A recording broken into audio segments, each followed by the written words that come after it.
Welcome back, Calcsters. In my Minecraft house, I have 3 chests at this point in time. So, bourgeois. All right. Oh, yeah, they're doubles. Singles. Who talk about singles?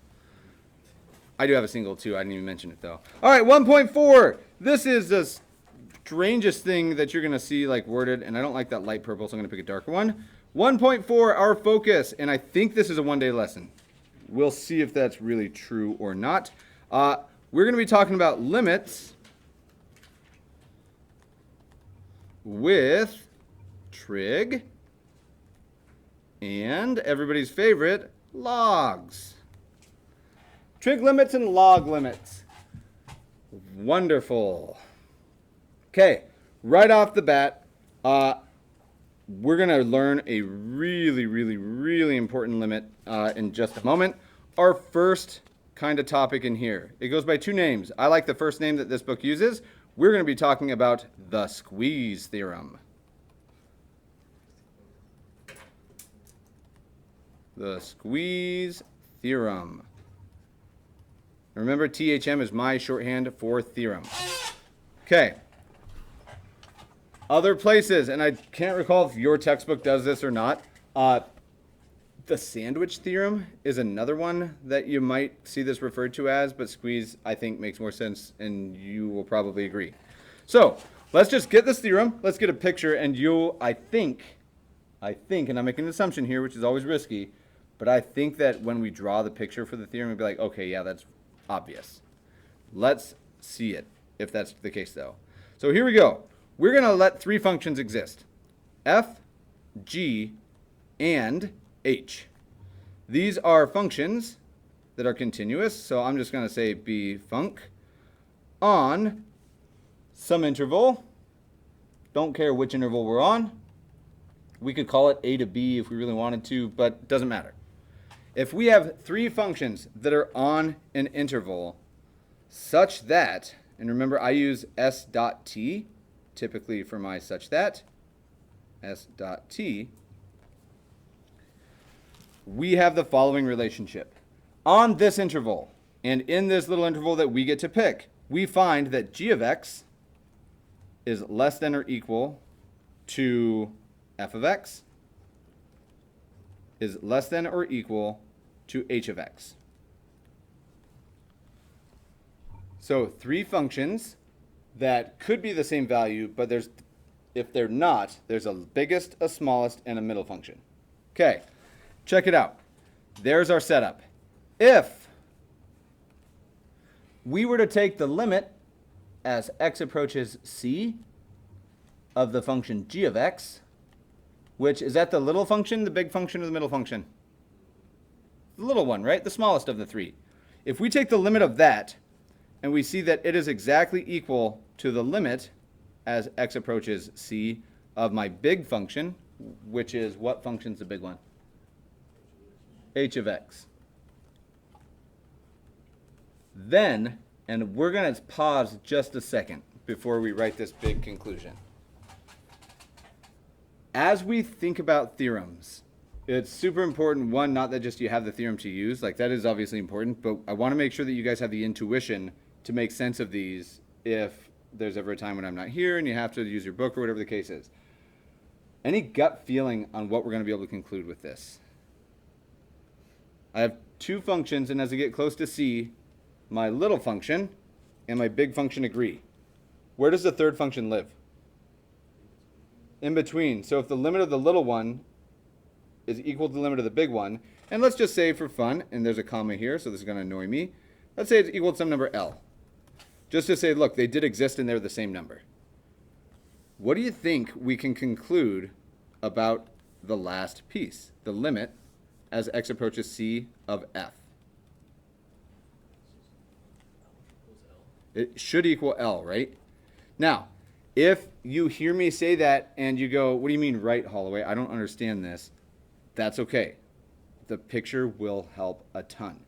Okay, for our picture, I'm just going to do it here. I don't normally do it over to the right, but let's take a look. I have 3 functions, and I don't really care what interval we're on. I'm just going to make it positive so it looks nicer. Okay, I have a little function called g, right? G is for green. Let's say that we have a C value somewhere, and I suppose I should put this arbitrarily here. I have a little function G that on some interval, it's smaller than everything else. Here it is. My lovely function G. Now, I also have a big function called what? Ooh, a color that starts with H. Heck, I don't know. Maroon. Is that maroon? Looks maroon. Okay, when I draw this function, based on this whole limit thing, I know that it has to get here. Like, there's L, because this is the limit as x approaches C of the green one. Maybe it does something crazy, though. Woo. There's H. Okay, now notice I have very, very intentionally made this so that this function, they're going to cross paths, right? It's going to switch from big to little eventually. But I don't care about eventually. I care about there's an interval. Is there an interval where H is bigger than G everywhere? Like, if I cover up everything else, is that true right here? Red is always bigger than green? Sure. And where does F live in this relationship? In between them. So F is for freaking magenta. And here we go. Don't care what the function looks like. Let's make it crazy. It can't do this, can it? Why? Because it's always bigger than green but less than red. So as I get closer and closer to this magical C value, what do I guarantee it's going to have to touch when I get to C? It has to cross through right there, right? It's been squeezed in between these things. You could call it a sandwich, but I hate that terminology. I don't know why. Okay, check it out. When we look at this function, this is exactly the squeeze theorem. We have a function that's squeezed in between two things, and maybe we don't know how to actually evaluate F. Like, there's a lot of functions that we're not going to be able to do the limits of nicely, but if I can squeeze it between H and G that are nice functions, we don't need to be able to do F. We just need to be able to do H and G. So this theorem, incredibly powerful, and I'm going to give you guys, like, I don't know, a minute to try the following limit without any additional guidance. Obviously, we're probably going to use a particular theorem. You haven't seen how to do it. I'm aware of that. I want you to see if there's a way to make it work. Here's my challenge for you. We are going to use this squeeze theorem. And anybody opposed to SQZ for squeeze? Okay, if you're opposed, what should you write? Yeah, write what you want. We're different people. That's okay. Here we go. I want us to find the limit as x approaches 0 of sine x over x. You get 60 fantastic, wonderful seconds to think about this problem and discover that it's much harder than you might first think. Your trig cheat sheets could be helpful. Sine is the x or the y value? The y value. Cool. 60 seconds. I want to see the struggle. I want to hear the struggle. So this is 0. Okay, that's all fine and dandy. Maybe our limit works out nicely. What's the limit of the denominator? Oh, no. This is indeterminate, right? Like, you might say undefined for now. That's not true. But we don't know what this is. Undefined is okay. Well, shucks. That's kind of a bummer. Thoughts?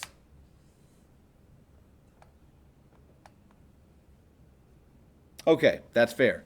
As we look at this thing, let's just kind of play around with it.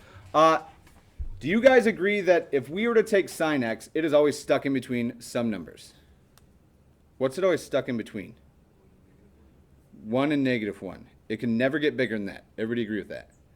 So it's going to feel like maybe odd, but let's just think about the sine x part first, because this is what makes it so weird.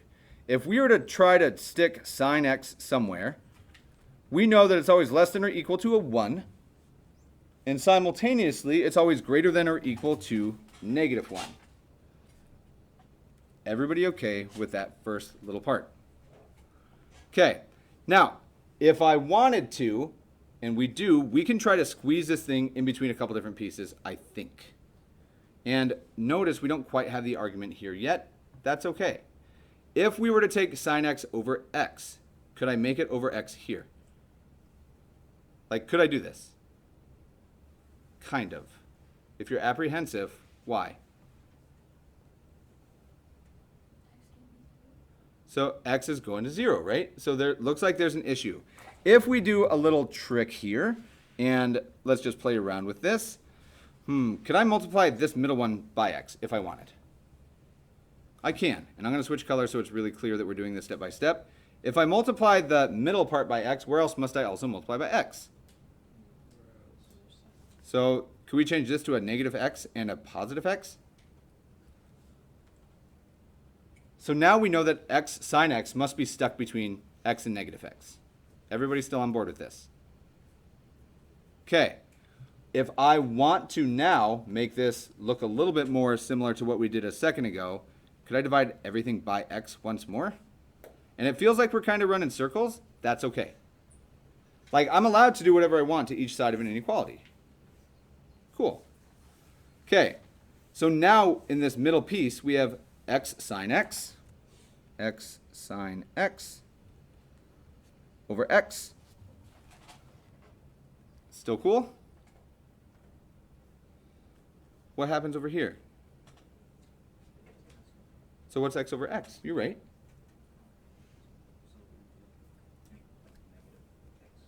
Don't know if I like negative x. X over x is just 1, and this is negative 1. And it feels weird, and we just started from that sine x spot because it's easier to think about sine x than it is sine x over x. Okay, and looking at this, we just have sine x in the middle again. Here's what I want us to really look at. We know we're stuck between negative 1 and 1. It has to happen this way, right? I want you guys to play around, and we're trying to do a limit, yeah? And the squeeze theorem requires that we use a limit.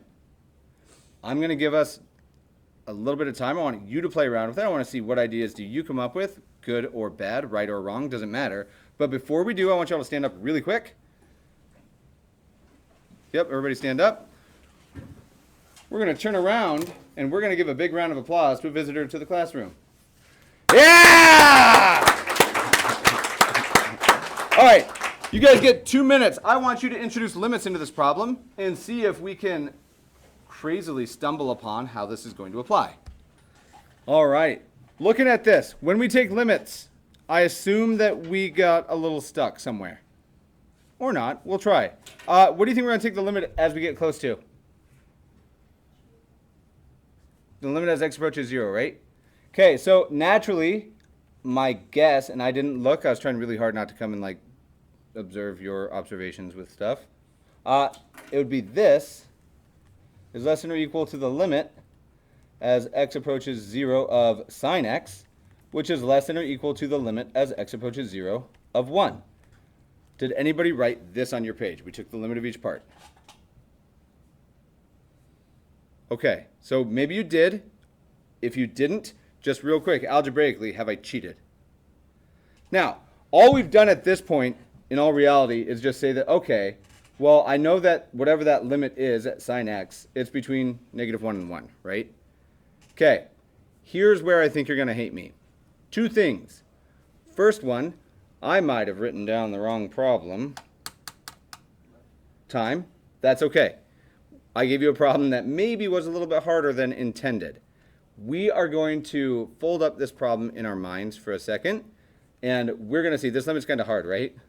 My bad, Z's. We'll be okay. I promise this limit will show up again. It will.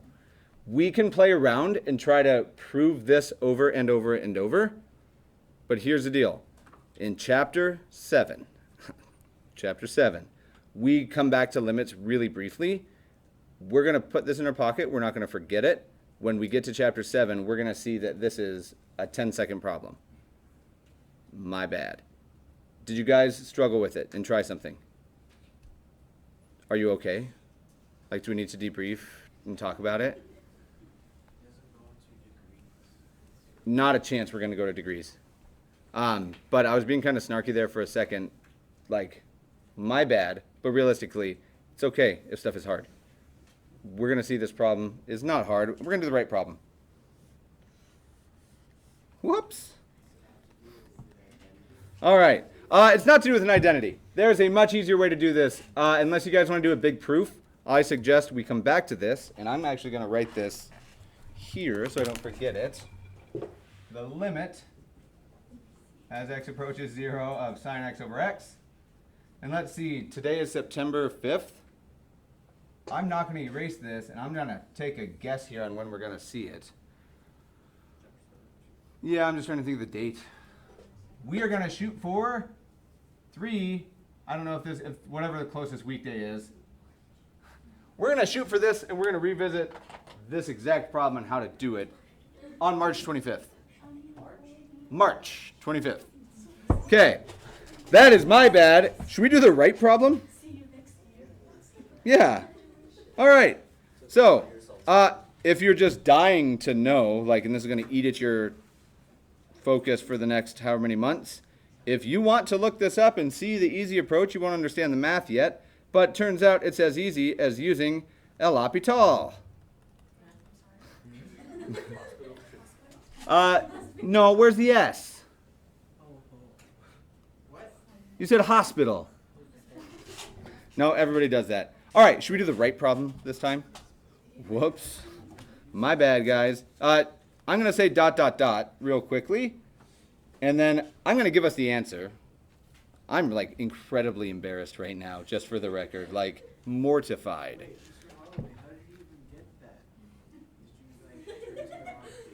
No, you'll see. You'll see, like, immediately. Like, I'm not looking at the book. I'm looking at my notes. We'll do the right problem here in a second. And I'll even show you exactly why I'm getting goofed up. I want us to make a big star here, though. We'll be okay. So it did, like, I was kind of feeling the same, and I was hopeful that we would stumble upon it here. And then I looked closer at my notes, and we will, but I'm just going to give you the benefit today. This is our whoopsie right here, but the limit is all the same.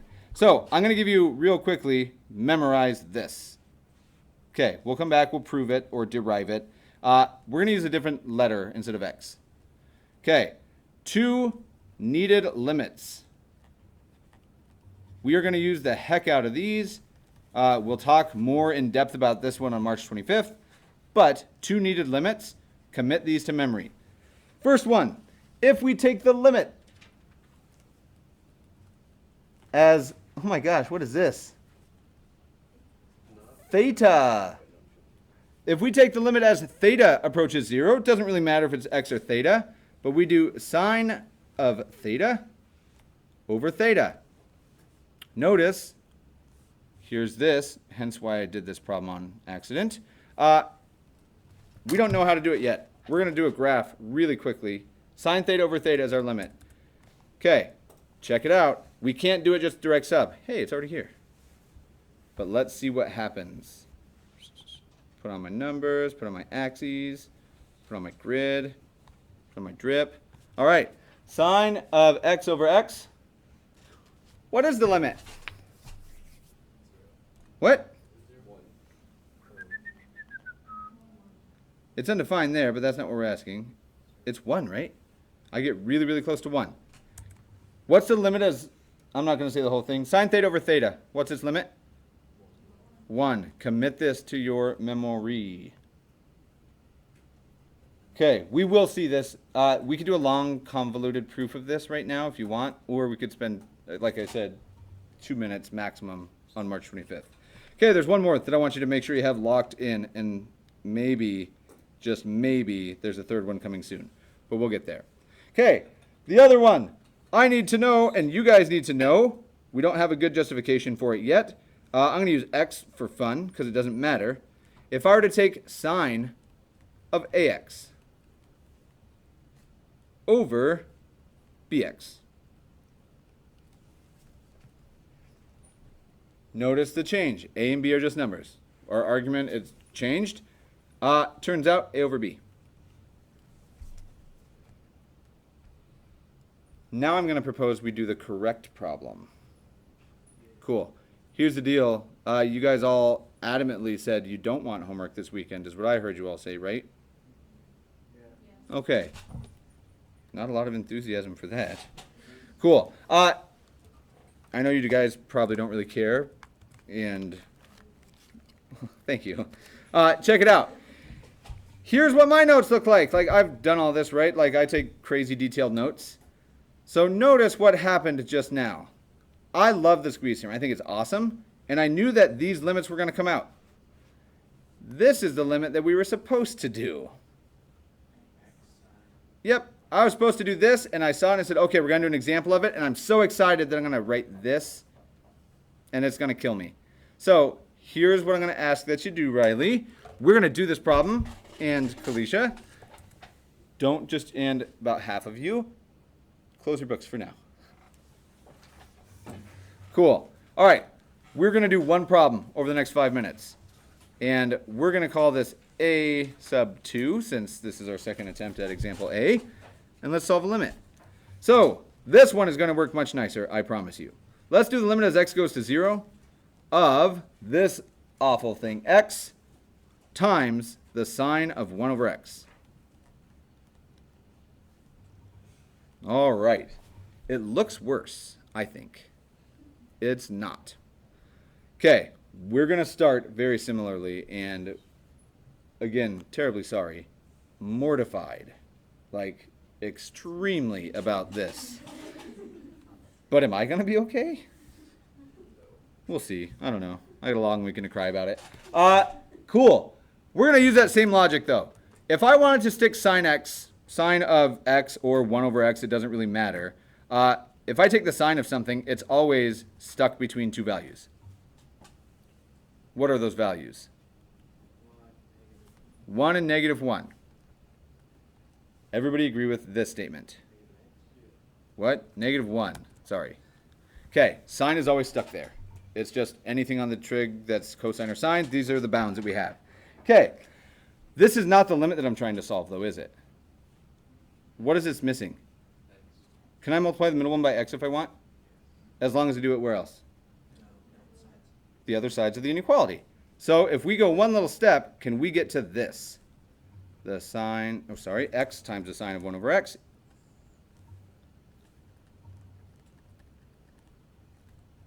is less than or equal to x. I have simply multiplied each piece by x. And this is going to work so much nicer. All right. Now, I'm confident in this one. If I'm trying to take the limit as x approaches 0, I don't know how to do this because it's trying to make me take the limit of something that's undefined. Sine of undefined. Hard limit to take, right? But this is not a hard limit. If we take the limit as x approaches 0 of negative x, I did it to the left inequality. We'll do it to the middle inequality. X approaches 0 of the sine of 1 over x. X sine of 1 over x, x times the sine of 1, oh my gosh. Sine of 1 over x, I've said it like 5 times and I've finally written it correctly. And that's less than or equal to the limit as x approaches 0 of positive x. Everybody agree? Check it out. What's this limit? 0 is less than or equal to this limit is less than or equal to this one? 0. I have squeezed this limit in between two others. What do you think we conclude this limit in the end is going to be equal to, knowing that it's been squeezed between 0 and 0? 0. You guys have a wonderful, forgetful weekend. Cool. There are 2 times in my career where I've made like terrible blunders, like really bad ones. The first one happened my first year when Mr. Wilson was doing my very first observation as a teacher. The second one, and I'm sure there's been more, but the second one happened when Miss Eustace walked in and she was observing me teaching. But here's the cool part. She left before I revealed my mistake, so she probably just thinks that was awesome. Cool. You guys have a wonderful weekend. Go cheer at the swim meet tonight. Yes. Go sing, read poetry, do some stand-up at open mic night at Burma Road tomorrow.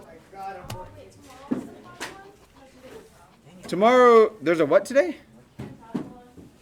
It's 50s of each stroke. Cool. And the real meets I'm pretty sure I would drown if I tried butterfly.